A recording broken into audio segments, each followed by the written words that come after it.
All right, Rippers, I'm out here at the bench.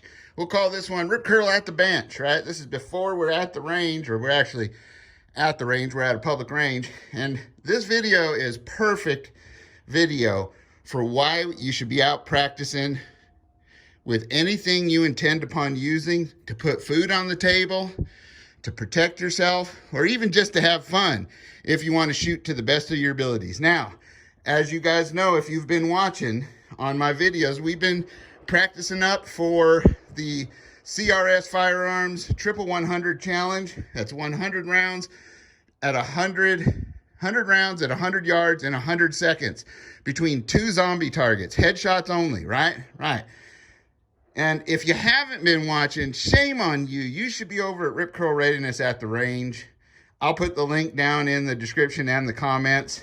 So keep an eye out for it. Get over there and sign up and spread the word. We're going to have some fun out here at the range. Woo! And I've got toys, baby. They may not all be mine, but I got access to toys to be having fun and showing you some fun. We may even go out in the woods and, well, I don't know, boom, right? Right. Got to be careful on YouTube. Anyway, what was wrong is went home, I grabbed my gun like this out of the car, and I walked to the house, and I heard it rattle. So I sat here and went like this, and it was rattling. Now, was it the scope that I showed you guys how to install? Nope. Scope rings were tight. And over here on this side, the clamps for the bases were tight. But as you can see right here, you see these 4 screws? Well, the way this rifle is designed is it's basically inside here is the same action as a Ruger 1022, right? As you can see by the bolt, and you can see it inside here. And it's put inside, instead of in a wood stock, they clamp it into this aluminum, machined aluminum, we'll call it a housing or a receiver, right? Or a sleeve. Sometimes you've seen people on like super accurate bolt action rifles, they'll put what they call a sleeved action. That means putting a Remington 700 or something like that inside of a big, beefy aluminum thing to add rigidity, right? Well, what happened here is those screws right there came loose. And I thought, well, darn. So then I checked this screw under here, and it was loose, right?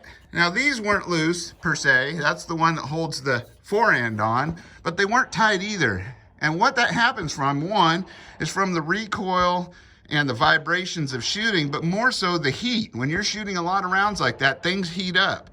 Metal expands and contracts, and those things become loose. And we've been doing a lot of shooting, and I didn't double check those. So shame on me for that 100 rounds I wasted.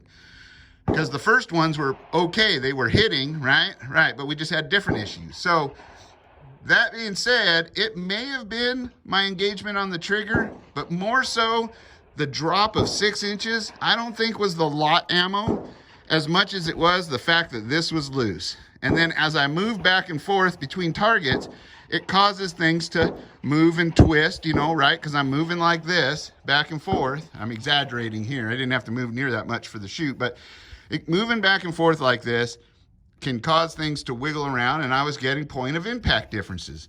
So what I did is I went home and I took everything apart. I took all this bottom screw out, these 2 screws out, slid the rail off, took the scope off. That's why I had to re-zero my scope. And I came in here and I took these 4 screws out and I put blue Loctite on it. Blue Loctite, not red. You want blue because blue will hold it, but it won't hold it like almost permanent. Red, if you put red on there, you might run into, if you ever have to undo that again, snapping it off, unless you add heat to loosen up the red. So just use blue, it's plenty fine. And I put blue Loctite in each one of these and torqued them down.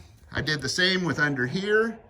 I did the same with these 2 here. And I also, since I had the handguard off, I checked the barrel and it was a little loose too. It was snug, but it was loose. So I took those bolts out one at a time so the barrel stayed put, and then I just put Loctite in there and torqued those back down, and those are underneath this shroud here. So then once I was all tightened back out, well, I came out here to the range and, well, we're gonna zero it in. And you wanna see how well we did and how big a difference it made? Check into the next video. You will be impressed. But that's why I'm saying, always get out and check your gear. And when you get home, if you had issues or it didn't seem like a normal day, check to make sure things are tight, right? something's not working loose, something's not starting to break. Those are all important things that you need to check on your rifle. I would do it as in general, after every shoot, just take a wrench or a screwdriver or whatever you need and just make sure it's tight. You don't have to undo it. Just make sure it's not loose. If it's loose and comes off easy, take it out, put some Loctite on it, tighten it back up and put it in. So anyway, that's your rip tips for today.